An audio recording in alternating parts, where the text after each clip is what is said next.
KNAC.com, the loudest.com on the planet. I have the pleasure of talking to legendary drummer Carmine Appice. We're here talking about the Appice Perdomo Project or slash APP. APP, the app. Yeah, the app. Clever. I say people should go to iTunes and download the app, because that's the only place where musicians make any money, if you're going to make anything. Because all this Spotify and everything killed the music business. But I'm doing good, but I just read a review that KNAC did on this album, and it was 5 out of 5. That was awesome. That's an amazing album. I saw the first single that you guys put out recently, and it's a rockin' too, man. I love how you're just riding that ride, that bell. Yeah. It's and we recorded that song differently than most songs. We're talking about "Rocket to the Sun" on the Appice Perdomo album, and Energy Overload's the name of the album. But I gave Fernando a drum track that I had in my computer. I said, "Can you write something to this?" And he put together the music to "Rocket to the Sun." And he said, writing to your drum tracks is very easy because I can feel where it's a verse, where it's an intro, where it's a verse, and you do fills and go to the next part and the dynamics. And I just followed the dynamics of the song. That's awesome. Wow. So once we did that, that was the second one we did. The first one was a song called Big Havana. It was Little Havana, was the song he sent me. And I played to it, and I said, I want to add to it. So I did this really fast shuffle with accents and fills, and he put guitars to that, and bass and keyboard. And that came out great. So then I said, well, why don't you try this one? Then Rocket to the Sun was good. So after that, I gave him 4 more. Nice. I gave him 4 more of those things, and we came up with like Flower Child and Pure Ecstasy and Broken Speaker Boogie, and it came out great. So that started a new premise for me to write songs with drum parts rather than a drum machine, right. And we're doing a new King Kobra record, and that's how we're doing it. We got tracks from my old King Kobra records that are in different tempos, and we use the drum track as a guide. I actually recut the drums, because they too much editing, to make a song out of it. But that's really interesting to write songs like that. Does it feel good to get behind a drum kit? I mean, was there a time that, that you haven't been playing, or considering the last couple of years? Well, luckily we moved here to Florida, and I had a studio in my house put together. So I spent a lot of time last year, 2020, and this year in the studio doing things. I did the whole album with Fernando. We did 18 songs. 18 songs, wow. We only used 2. I gave him a new drum track the other day. So he's doing that. And he's doing I think it's a Todd Rundgren tribute album. He gave me a song to play on that. So I'm doing that. And today I'm going to also do, I think, my last drum track for the King Kobra album, And so I've been working a lot doing that. And now in the last couple of months, I did 12 gigs, 3 with my brother and 9 with Vanilla Fudge. Nice. So that felt good to get out and play again, play in front of an audience. And actually, in one of the gigs, Joe Bonamassa came up and jammed with us. Oh, that's awesome. That was fun. The next night, we jammed with Robbie Krieger because we were on tour with Robbie. So it's been a fun year, even though we've been locked up quite a bit. But Florida hasn't been like LA. I'm like glad that I grew up when I did, and I got into music when I did, because all the big money in my career has been made in it. Yeah. Oh, and you get those residual checks coming in like crazy. Like for people that don't. But like Bruce Springsteen just sold his catalog. I did that a few years ago with my big songs, "Do You Think I'm Sexy" and "Young Turks," because there's really no money. I mean, like this Energy Overload, great songs, killer album. Gonna make peanuts on publishing. Yeah. The only way you make any money on publishing is if you get in a movie or you get in a commercial. Movie. Yeah. We got to do a lot of commercials to make big money. Yeah. Oh yeah. I mean, "Do You Think I'm Sexy" was in one commercial. Was it? Chips Ahoy commercial. Chips Ahoy cookies. Stupid. It made mediocre money. And that was the only commercial we ever did. Hey, Versus man. Vanilla Fudge, You Keep Me Hanging On, was in Yeah. big movies. It was Yeah, it was in a Quentin Tarantino, right? Yeah, we got paid good money for that, and it quadrupled our record sales. Awesome. You know? That's And awesome. before that, we were in The Sopranos final episode, and a few, Oh, really? and Mad Men, and this movie War Dogs, and but Sexy was in a bunch of movies years and years ago. But Yeah. You Keep Me Hanging On keeps going. Yeah. But that's the only way you make money. And Yeah. there's another thing called PPL and Sound Exchange, and those you can make some money on. But still, it's not like it was. But that was a whole different era. That was Right. when that was when bands could make it at 20 years old. Not many bands today that made it at 20 years old, because it takes them years to build up that following on YouTube, Facebook, or whatever. Yeah. Most of the bands that I see making it now, they're like in their late 20s, maybe 30. Unless I'm wrong. And even then, they probably don't really last long. Like there's a long. I mean, how many bands made it at 20 years old and made it huge? That started a huge career. I mean, all that, like Hendrix and the Cream and the Doors and all that. Off their first albums, we all made big money. We went out and made big money in gigs. I mean, now somebody releases an album, there's no radio to play it anymore. Even like heavy stuff, there's no radio to play. So they got to build the following on YouTube or Facebook. So that takes time.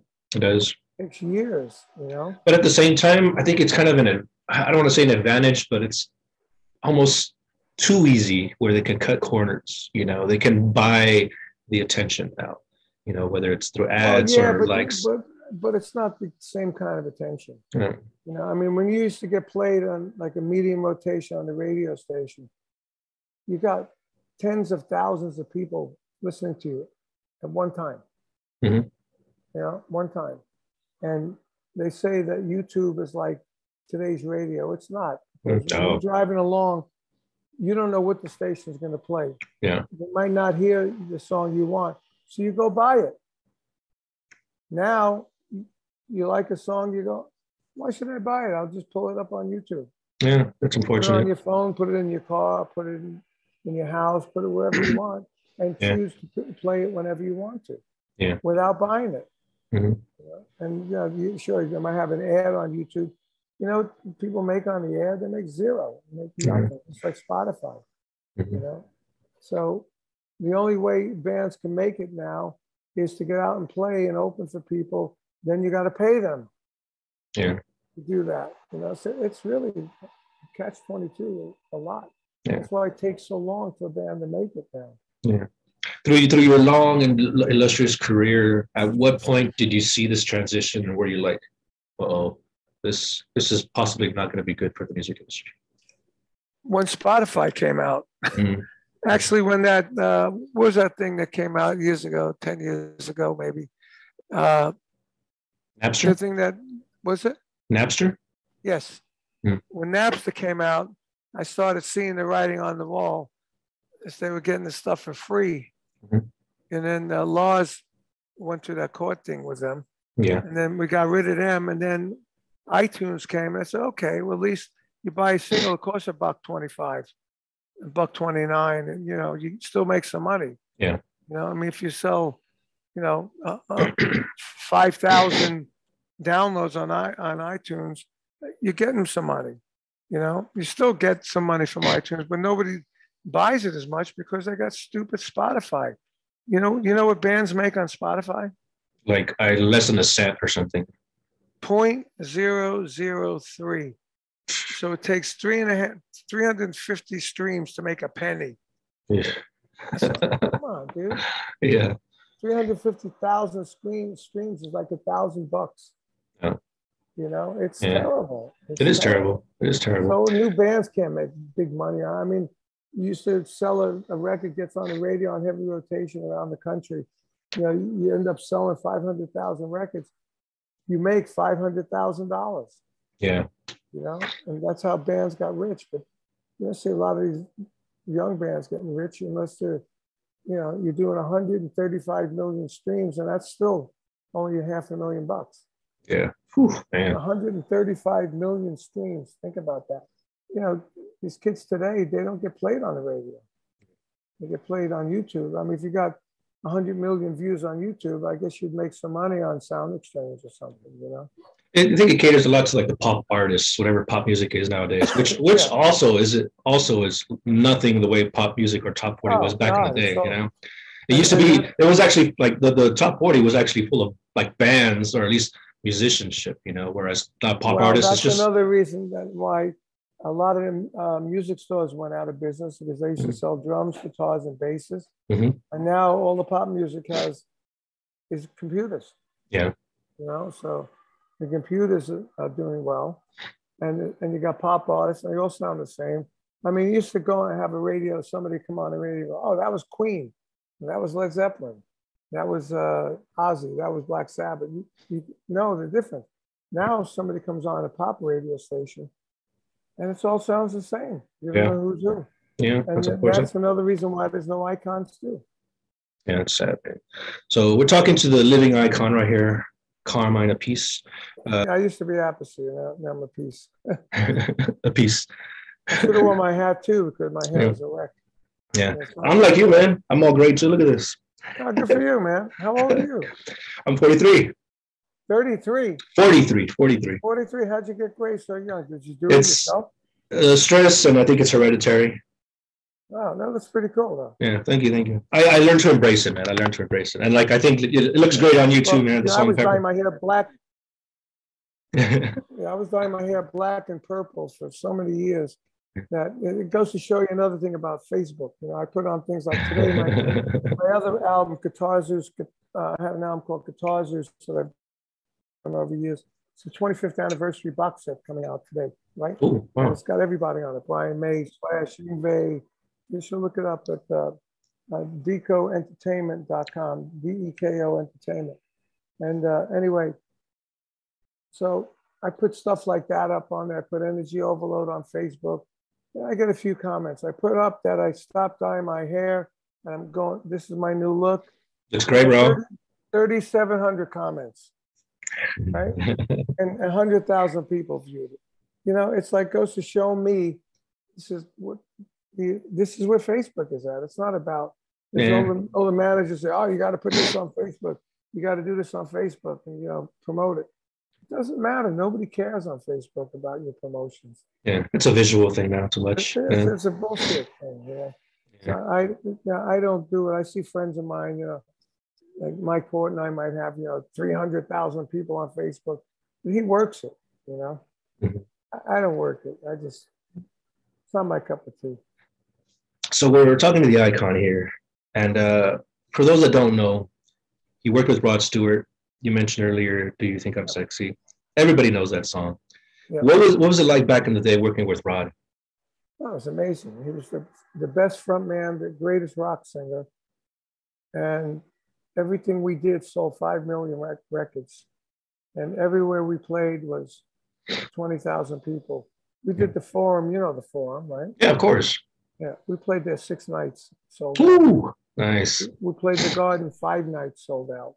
Oh, man. We did in Tokyo, we did the Budokan 4 nights. Budokan. 5 nights, actually. We did Wembley 4 nights, sold out. You know, it's ridiculous. That's intense. It was amazing. You know, we had our own plane, and then Rod had a plane when he wanted a Learjet. Like we'd be playing Denver, we flew in, everybody flies in on our plane. And then Rod said, I just rented a Learjet to go to LA because we got 2 days off. Anybody want to go? Yeah, I'll go. We'll jump on the Learjet and go back to LA. I mean, it was just like top of the life, you know, top life, you know, top of the line living. Right. And it was great. And then we, you know, I wrote Do You Think I'm Sexy? It became his biggest song he ever recorded. And then Young Turks was another big one.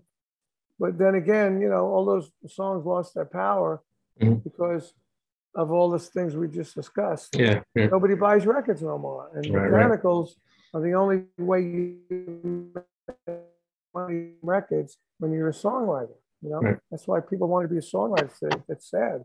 You know, because you don't really make a lot of money. So it used to be now if somebody comes out and they sell 50,000 LP long, vinyls, everyone goes, wow, that's enormous. But come on, dude, in the old days, we used to sell mostly vinyl, Yeah. 5 million vinyls, you get 9 cents a song, that's almost $1 a record. You sell 5 million records, the songs make $5 million. Right. I mean, it's just terrible today, but it was great playing with Rod. I still love Rod. I released an autobiography a couple of years ago, Stick It, My Life of Sex, Drums, and Rock and Roll. And Rod wrote the intro, for it.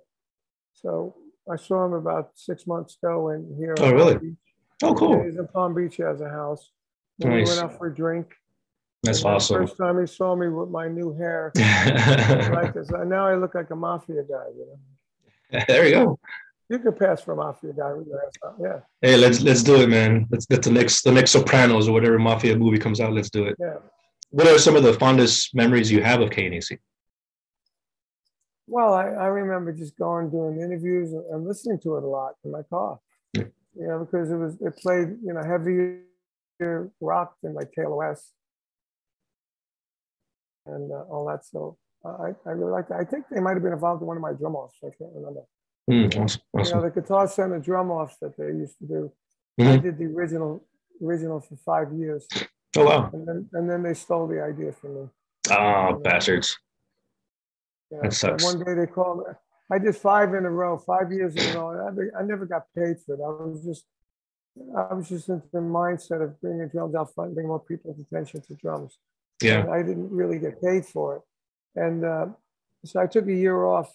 The following year, the Guitar Center calls me and said, "You want to be a judge on the Guitar Center drum off?" I said, "Hey, hold off.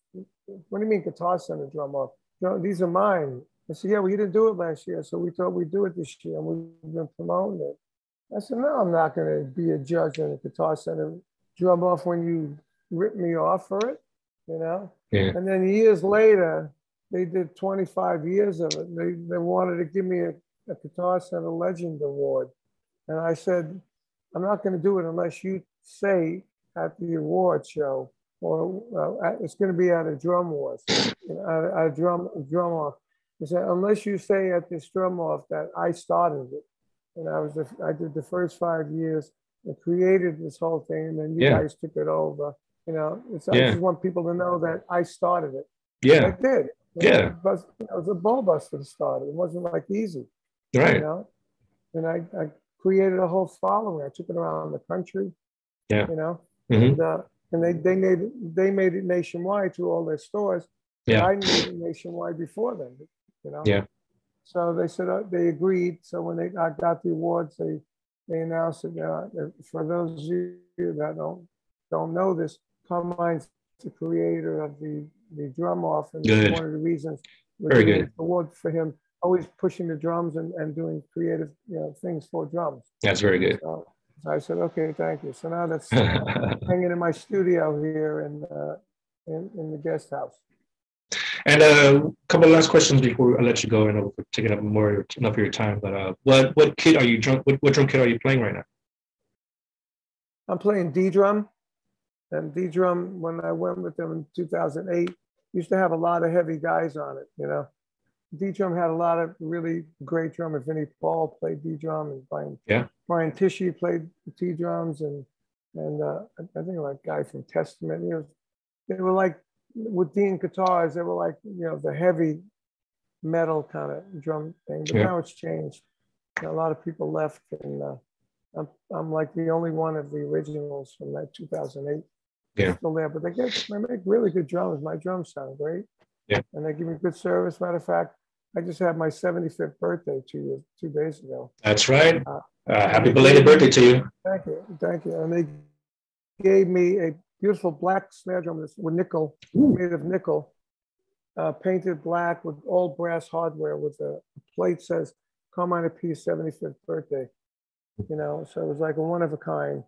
So I just brought it into the studio. I haven't played it yet. I'm actually in the middle of tuning it up. I was going to change the head, and then I realized the head that was on there was the head that I used. So I put it back on. So now I have to tune it up. And I'm going to try it maybe today and see what it sounds like. Nice, nice. What kind of heads do you use? It's a good drum company. I played Sabian cymbals 25 years, and since 1985, and then I left for a few years. And then like maybe 4 or 5 years ago, me and Vinne both went back to Sabian. So I've been playing Sabian for like over 30 years. Yeah. Yeah. What kind of drum heads do you like? I'm using Evans. Evans. UV1s, they're called. Yeah. They're coated, but they're pretty strong. Yeah. They have a really good sound. I use them all around. And on the bass drums, I just use just a clear Evans without any muffling on it, just a clear head. Right. And what do you play? Tama drums, also Evans drum heads. And you're a drummer. Oh, great. I'm a drummer, yeah. Great. Yeah. Tama drums, Evans drum heads as well. Which drum head? Evans as well. Okay. And then I also use Zildjian cymbals. Well, I played Zildjian originally when I first came out with the Fudge. And when I went with Ludwig, it came with a pasty endorsement. So I played them 13 years. And then I went to Zildjian, because I liked the K's. And then Zildjian split up and Sabian was born, and the K's were made in Canada. Yeah. And I was trying to find something in Zildjian that I liked, and I never really found it. And then I found out that the K's were really the hand-hammered Sabians. I tried those and I loved them, so I went with Sabian 25 years. Then I went with Istanbul Mehmet. Istanbul Mehmet. And they had a Carmine Appice realistic rock line of cymbals. You know, nice. And they were beautiful cymbals, but because they were based in Turkey, it was really hard to get stuff over here. You know, so finally, my deal was up there, and we just went back with Sabian. So I'm pretty happy with it. I have Vic Firth sticks. I have my Carmine Appice model, and a couple other endorsements like a Galaxy in-ears. Yeah. But those are the four are usually the cymbals, the drums, the heads, and the sticks. That's what you need. Yeah, totally. And I have DW pedals too. Yeah. I use Pearl pedals. I use Demon Drive pedals. Are you familiar with those? Yeah. Okay. Yeah. I played Pearl. I played them all.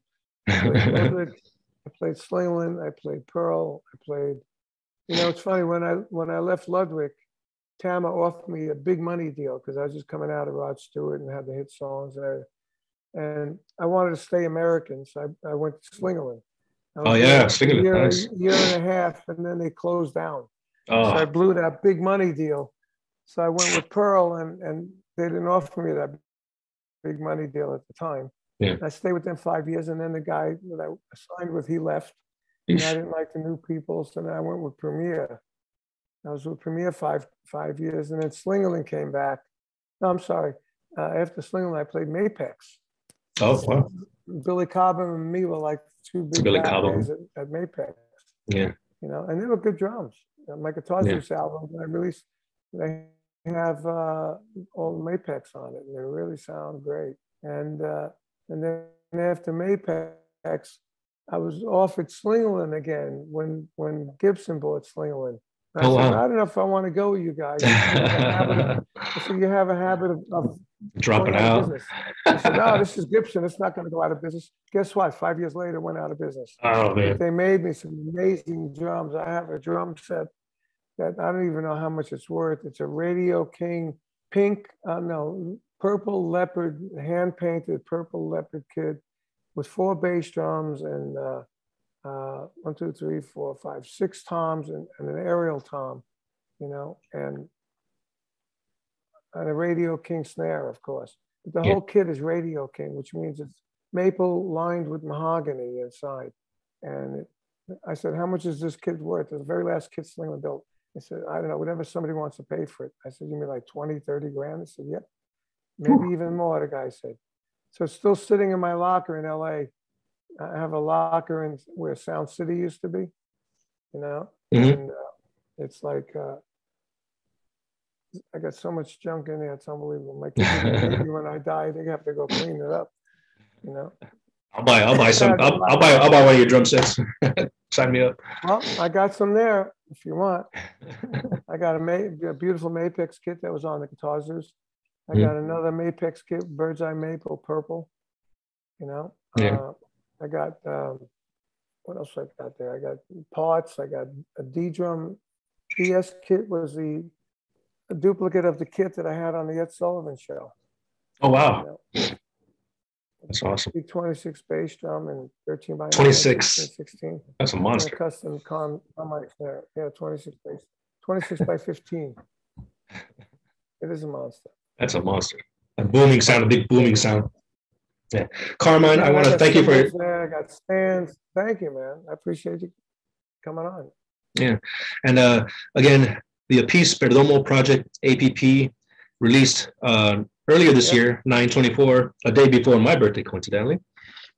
And I want to thank Carmine. I want to thank you, Carmine, for your time. And I'd like to thank everybody for supporting me all these years. You know, I'd like to thank everyone for supporting me all these years, and you know, I try never to put out a crapola album.